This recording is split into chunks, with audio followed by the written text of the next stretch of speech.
Bienvenue dans cette vidéo de Tarot Bretagne, une toute nouvelle chaîne que je viens d'ouvrir.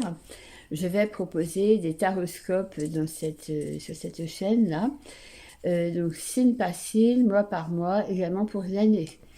Là, j'en suis au Scorpion. Et il y a une lame qui a sauté toute seule du jeu pour les Scorpions, le pendu.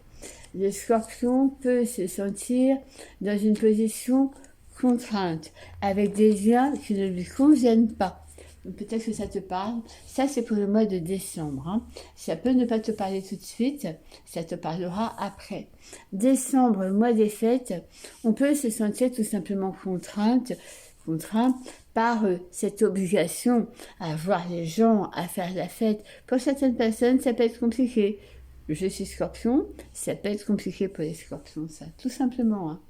Ça s'explique aussi par le mois. Les énergies du mois.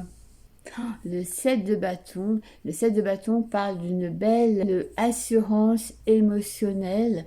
On se sent bien dans sa peau, à l'aise, heureux, en harmonie. Oh, génial. Moi, j'adore ça pour le mois de décembre. Hein. Alors, en revanche, sur le plan affectif, amoureux, sentimental, ça va pas bouger beaucoup. Même pas du tout, et ça peut même aller dans un sens un peu négatif. Alors, pour les gens qui sont en couple, si vous espérez une amélioration de la relation, ça va pas se passer en décembre. Il peut même se produire un événement qui fera que la situation va encore se détériorer, si déjà elle n'est pas bonne. Hein. Et si tu es célibataire, eh bien, ton célibat peut te peser. Tu peux peut-être espérer avoir le début d'une relation sentimentale. A priori, ça ne sera pas le cas en décembre. Il faudra encore patienter. Comme c'est signalé comme un événement important de ton mois, ça pourra te peser. Alors, c'est un petit peu antagoniste avec le fait de dire que tu seras parfaitement bien dans ta peau. Bah oui, tu arriveras malgré tout à être parfaitement bien dans ta peau, même si, sur le plan de ta situation affective, ça ne sera pas le top. C'est-à-dire qu'il peut se produire un événement, attention, hein, c'est pas seulement dans ta vie amoureuse, ça peut être aussi dans ta vie familiale. Hein. Dans ta vie familiale ou amicale, il peut se produire un événement pas très sympathique. Ça va pas atteindre ta belle harmonie intérieure. C'est plutôt pas mal, hein, c'est ça qu'on veut. Au niveau du métier, une belle consolidation, une belle solidification des choses. Moi, j'aime bien cette carte-là. Évidemment, personnellement, ça me parle. Forcément, je suis en train de lancer une nouvelle chaîne, je suis en train de mettre les bases d'une nouvelle activité. J'ai l'empereur qui vient me dire personnellement, vraiment, c'est bon, vas-y, ce que tu fais, c'est poser les bases de quelque chose qui va pouvoir ensuite grandir parce que tu auras posé des bases correctes. C'est bien, continuons comme ça. Et c'est peut-être aussi ce sentiment de faire les choses comme elles doivent être faites sur le plan professionnel qui te remplit aussi d'harmonie sur le plan émotionnel. Notre travail prend quand même une place importante dans notre vie, quelle que soit la façon dont on travaille, hein, c'est évident. Pour les finances, il va y avoir un virage total. Donc, si tes finances étaient pas très bien, ça va être bien. Si tes finances étaient bien, ça va être moins bien. Voilà, c'est tout ce que je peux te dire. Un changement radical dans les finances. Alors, au niveau des amours et des associations, on a l'as d'épée. L'as d'épée, en fait, il nous parle plutôt de création d'entreprise, de création d'affaires. Donc, on n'est pas dans le domaine amoureux. De toute façon, on a vu tout à l'heure que dans le domaine amoureux, il n'allait pas se passer grand-chose. C'est comme si pour les scorpions, le mois de décembre, il est plutôt tourné travail. Ouais, c'est comme ça. Travail avec l'empereur, on consolide. L'argent, ça prend un tournant. L'épée, création d'affaires, on y va. et on est plutôt pas mal. Euh, j'ai envie de te dire que ça pourrait éventuellement aussi parler de trancher une relation, de prendre une décision par rapport à une relation affective existante, parce qu'elle ne convient pas, en fait.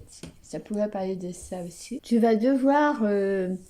c'est comme si tu allais être mis en face d'un choix à faire. Il faudra vraiment faire attention quand tu fais ce choix, parce que c'est comme si il n'y avait aucun bon choix. Que tu choisisses une solution ou l'autre, tu seras un peu insatisfaite. Et si ça arrive dans le jeu, en fait, c'est le conseil qu'on te donne. Le conseil qui t'est donné, je pense, là, c'est de ne pas choisir. Pas en décembre. Tu peux avoir envie de faire des choses, d'initier des choses. Ayant cette envie-là, tu peux être mise en face de choix à faire. Eh bien, on te dit de patienter, que c'est pas le bon moment pour faire le choix. Ah, c'est drôle parce que la reine de denier, tu sais, enfin non, tu sais pas, mais moi je le sais, je l'ai tirée dans le jeu précédent exactement à la même place. Il faut faire attention, te méfier d'une femme qui a une situation matérielle aisée, qui est dans l'aisance financière. Je ne sais pas pourquoi. Moi-même, je suis Scorpion. Je ne sais pas du tout qui c'est cette femme, quelle apparence elle va prendre, mais en tout cas, c'est comme si tu devais faire un choix par rapport à cette femme-là. Et ce choix, souviens-toi, il ne faudra pas le faire d'une façon ou d'une autre. Il faudra que tu te débrouilles pour éviter ce choix. Peut-être pour le faire plus tard, parce que aucune des solutions ne te conviendra.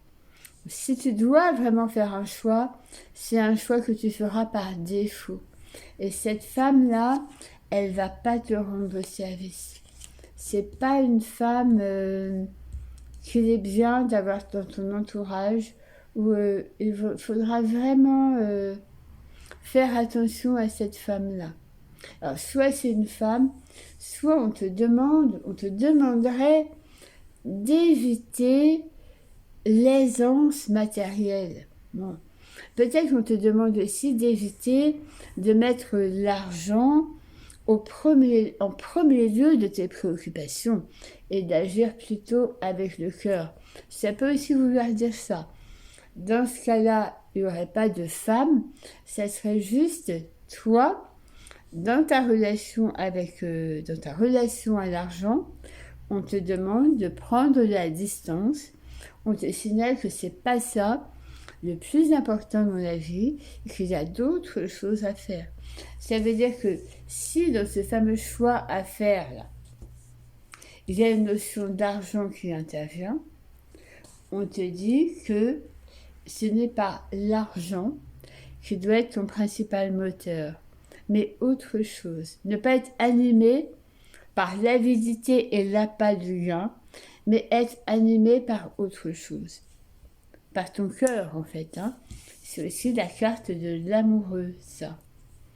Donc, sois guidé par le cœur plutôt que simplement par des préoccupations de rentabilité ou des préoccupations matérielles. C'est ce que te dit ce jeu. C'est un beau jeu.